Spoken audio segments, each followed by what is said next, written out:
ഇനി മറ്റൊരു സുപ്രധാന വാർത്തയിലേക്ക് പോകാം. മലപ്പുറം എടപ്പാളിൽ CITU തൊഴിലാളികളെ ഭയന്ന് ഓടിയ മറ്റൊരു തൊഴിലാളിക്ക് പരിക്കേറ്റ സംഭവത്തിൽ CITU അവരെ ന്യായീകരിച്ച് രംഗത്തെത്തിയിരിക്കുന്നു. ചുമട്ടുതൊഴിലാളി യൂണിയൻ ജില്ലാ പ്രസിഡന്റ് MB ഫൈസലാണ് ഇങ്ങനെ ന്യായീകരണവുമായി രംഗത്തെത്തിയിട്ടുള്ളത്. ലോഡ് ഇറക്കിയ വിവരം അന്വേഷിക്കാനാണ് തൊഴിലാളികൾ പോയത്. ഭയന്നോടി അപകടത്തിൽപ്പെട്ട യുവാവിനെ ആശുപത്രിയിൽ എത്തിച്ചത് ഇവർ തന്നെയാണ് എന്ന് അദ്ദേഹം പറയുന്നു. തൊഴിലാളികൾ എത്തിയത് അർഹതപ്പെട്ട തൊഴിൽ നഷ്ടമായോ എന്ന് അന്വേഷിക്കാനാണ് എന്നും വാക്കേറ്റമോ സംഘർഷമോ അടിപിടിയോ ഉണ്ടായിട്ടില്ല എന്നും MB ഫൈസൽ പറയും. അപ്പൊ രാത്രിയിൽ ഈ പ്രദേശത്ത് ഈ വർക്ക് സൈറ്റിൽ ലോഡ് വരികയാണ്. വന്ന വിവരം അറിയുമ്പോൾ തൊഴിലാളികൾ സ്വാഭാവികമായിട്ടും അവർക്ക് അർഹതപ്പെട്ട തൊഴിലാണ്. ആ തൊഴിൽ നഷ്ടപ്പെടാൻ ഒരു തൊഴിലാളിയും ആഗ്രഹിക്കില്ല, യൂണിയനും ആഗ്രഹിക്കുന്നില്ല. നമ്മളുടെ തൊഴിൽ സംരക്ഷിക്കണം എന്ന നിലപാട് തന്നെയാണ് നമുക്കുള്ളത്.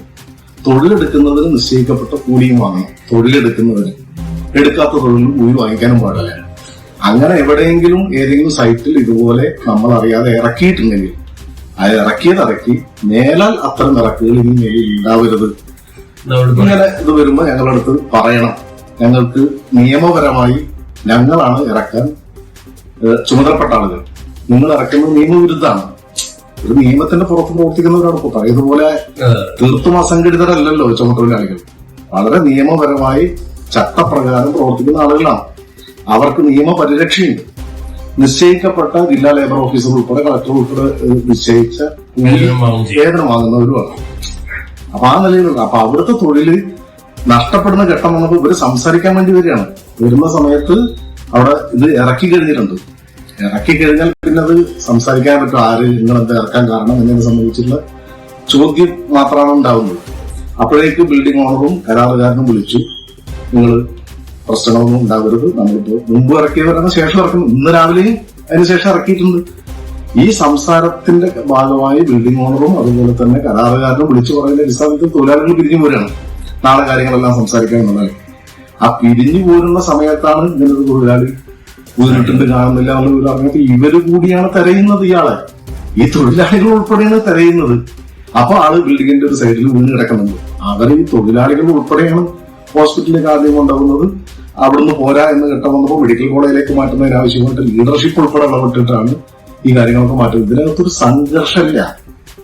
ഒരു വാക്കേറ്റോ ബഹളോ ഒരു വാഗാതോ അടിപിടിയോ ഒന്നും ഉണ്ടായിട്ടില്ല. നമ്മളുടെ തൊഴിൽ നഷ്ടപ്പെടുമ്പോൾ ചോദ്യം ചെയ്യും. അതെന്താ വെച്ചാൽ നമ്മളാണ് നിയമപരമായി തൊഴിലെടുക്കാൻ ചുമതലപ്പെട്ട ആളുകൾ എന്നുള്ള നിലക്കാണ്.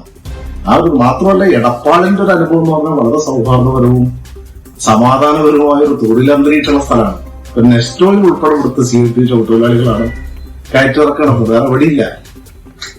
വളരെ അമിക്കബിളായി ഇരുന്ന് സംസാരിക്കുന്ന ഇവിടുത്തെ തൊഴിലാളികളാണ്. നെസ്റ്റോ ഇവിടെ CITU മാത്രമേ ഉള്ളൂ.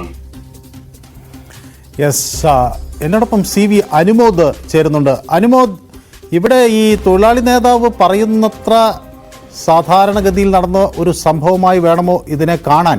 അതോ ഈ CITU നേതാക്കളും തൊഴിലാളികളൊക്കെ ഇത്തരത്തിൽ ചുമട് ഇറക്കുന്നവരെ ആക്രമിക്കുകയോ അങ്ങനെ എന്തെങ്കിലും ചെയ്യുമോ എന്നൊക്കെ ഭയന്നാണോ ഈ തൊഴിലാളി ഓടിയത്? അതോ ഈ ഫൈസൽ പറയുന്നത് പോലെ ഒരു സാധാരണ സംഭവം, അതിൽ തെറ്റിദ്ധരിക്കപ്പെട്ട് ഒരു തൊഴിലാളി ഓടിപ്പോയി, അദ്ദേഹത്തെ പക്ഷേ എല്ലാവരും തന്നെ കണ്ടെടുക്കുന്നു, ആശുപത്രിയിൽ കൊണ്ടുപോകുന്നു, അങ്ങനെ വളരെ നല്ല രീതിയിൽ അവർ പിരിയുന്നു, അങ്ങനെയാണോ സംഭവം?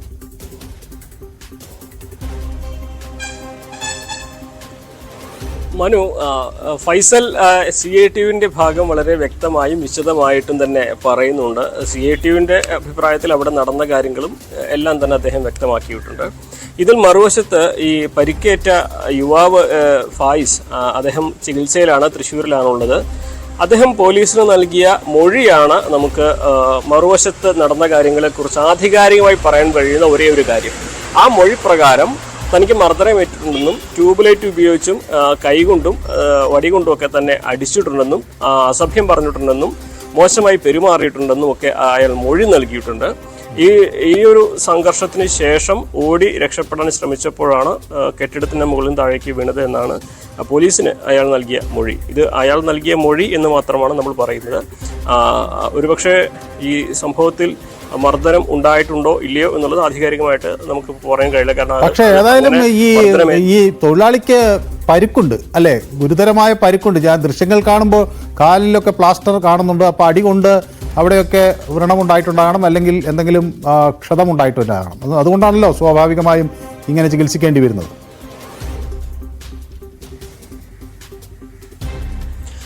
പരിക്കേറ്റത് മൂന്നാമത്തെ നിലയിൽ നിന്നാണ് ഇയാൾ താഴേക്ക് ചാടിയിട്ടുള്ളത്. ആ ചാടിയതിന്റെ ആഘാതത്തിലാണ് രണ്ട് കാലിനും പരിക്കേറ്റത്. ഒരു കാലിന് മടമ്പിലും മറ്റു കാലിന്റെ അസ്ഥിക്കും, രണ്ട് കാലിനും പൊട്ടലുണ്ട്.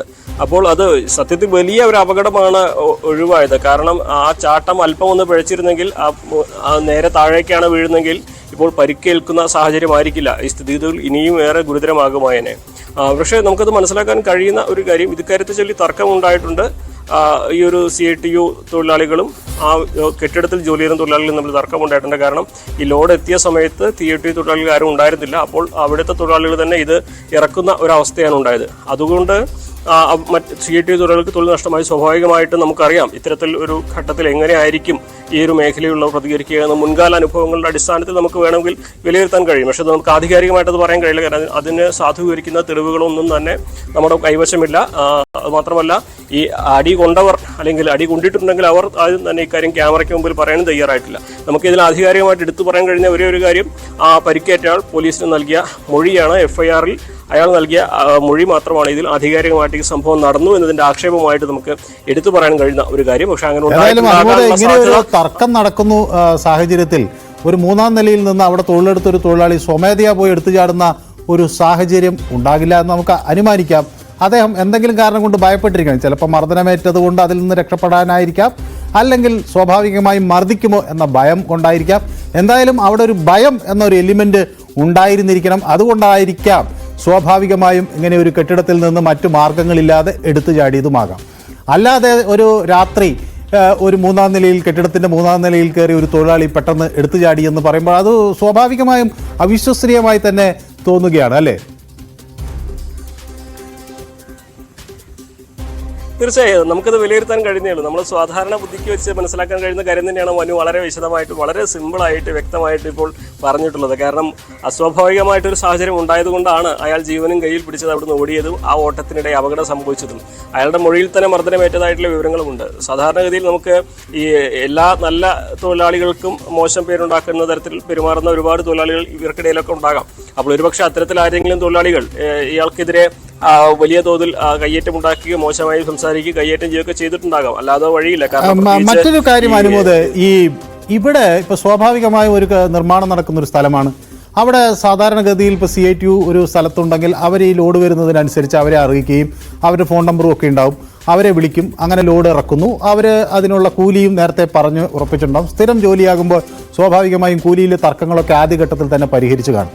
പക്ഷേ ഇവിടെ ഇങ്ങനെ ഒരു സാഹചര്യം ഉണ്ടാകാൻ കാരണം എന്താണ്? ഈ പുറത്തുനിന്ന് ഒരാളെ കൊണ്ടുവന്ന്, അല്ലെങ്കിൽ ഈ CITU തൊഴിലാളികളെ ഒഴിവാക്കിക്കൊണ്ട്, ചുമട്ട് തൊഴിലാളികളെ ഒഴിവാക്കിക്കൊണ്ട് മറ്റു തൊഴിലാളിയെ ഇതിന് ഉപയോഗപ്പെടുത്തേണ്ട ഒരു സാഹചര്യം വന്നത് എന്തുകൊണ്ടാണ്? ഈ ലോഡ് വന്ന സമയത്ത് ഈ കെട്ടിടത്തിന്റെ ഉടമയോ കരാറുകാരനോ അവിടെ ഉണ്ടായിരുന്നില്ല എന്നാണ് നമുക്ക് അറിയാൻ കഴിയുന്നത്. ഈ സംഭവമെല്ലാം ഉണ്ടായതിനു ശേഷമാണ് ഇവരെത്തുന്നതും ഈ ഒരു തർക്കമുണ്ടായപ്പോൾ തന്നെ അവർ ഓടി വന്ന് ഇടപെടുകയും ഇത് രമ്യമായി പരിഹരിക്കാൻ ശ്രമം നടത്തി എന്നുമാണ് പറയുന്നത്.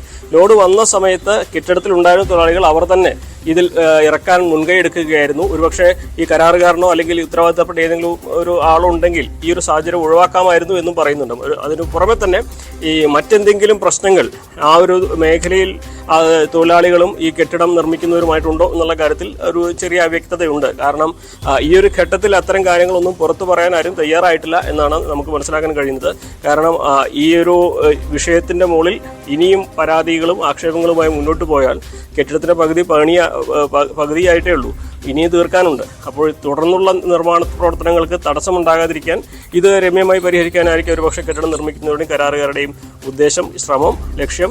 അതുകൊണ്ട് തന്നെ അവർ കൂടുതൽ പരാതികൾക്ക് മുന്നിൽ വന്നിട്ടില്ല എന്നുള്ളതാണ് മനസ്സിലാക്കാൻ. ഏതായാലും ഈ CITU തൊഴിലാളികൾ പറയുന്നതാണ് ശരി എന്ന് പറഞ്ഞുകൊണ്ട് കെട്ടിട ഉടമയോ അല്ലെങ്കിൽ കരാറുകാരനോ വന്നിട്ടില്ല.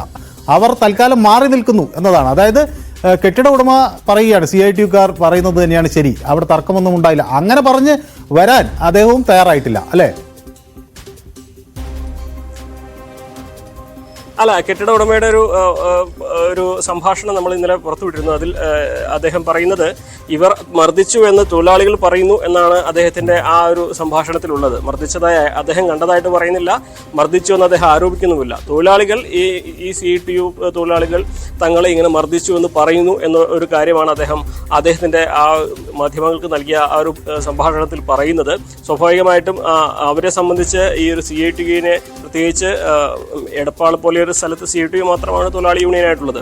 അവരെ പിണക്കിക്കൊണ്ട് മുന്നോട്ട് പോവുക എന്നുള്ളത് അസാധ്യമായിട്ടുള്ള ബുദ്ധിമുട്ടുള്ള ഒരു കാര്യമാണ്. സ്വാഭാവികമായിട്ടും ഇത് സെറ്റിൽ ചെയ്തു പോവുക, രമ്യമായി പരിഹരിച്ച് മുന്നോട്ട് പോവുക എന്നൊരു നയം തന്നെയാകും ഈ ഇൻവെസ്റ്റ്മെന്റ് നടത്തിയവർ, മുതൽ മുടക്കിയവർ ശ്രമിക്കുക. കാരണം ഒരു ചെറിയ സംഭവമായിട്ടാണ് അവരെ സംബന്ധിച്ച് ഇതുണ്ടാവുക. കാരണം ഇനി വരാനിരിക്കുന്ന അല്ലെങ്കിൽ നടത്താൻ പോകുന്ന നിർമ്മാണങ്ങൾക്ക് തടസ്സമുണ്ടാകാതിരിക്കാൻ വേണ്ട ആ ഒരു അമിക്കബിൾ സൊല്യൂഷൻ ആയിരിക്കും അവർ സ്വീകരിക്കുക. എന്ത് തന്നെയാണെങ്കിലും പോലീസിന് നൽകിയ പരാതിയിൽ വ്യക്തമായിട്ട് അടി കിട്ടിയതായിട്ടും ട്യൂബിലെ വിറ്റ് മർദ്ദിച്ചതായിട്ടും അസഭ്യം പറഞ്ഞതായിട്ടും കൈകൊണ്ട് മർദ്ദിച്ചതായിട്ടും ഒക്കെ ഫായിസിന്റെ മൊഴിയുണ്ട്. ഒരുപക്ഷെ പരിക്കേറ്റ് കിടക്കുന്ന നുണ പറയേണ്ട ഒരു സാഹചര്യം ഉണ്ടാകുന്നതല്ല. അതുകൊണ്ട് തന്നെ പോലീസിനെ നമ്മൾ ഇക്കാര്യം അന്വേഷിച്ച് സംസാരിച്ചിരുന്നു. കണ്ടാലറിയുന്ന 10ഓളം പേർക്കെതിരെയാണ് കേസെടുത്തിരിക്കുന്നത്.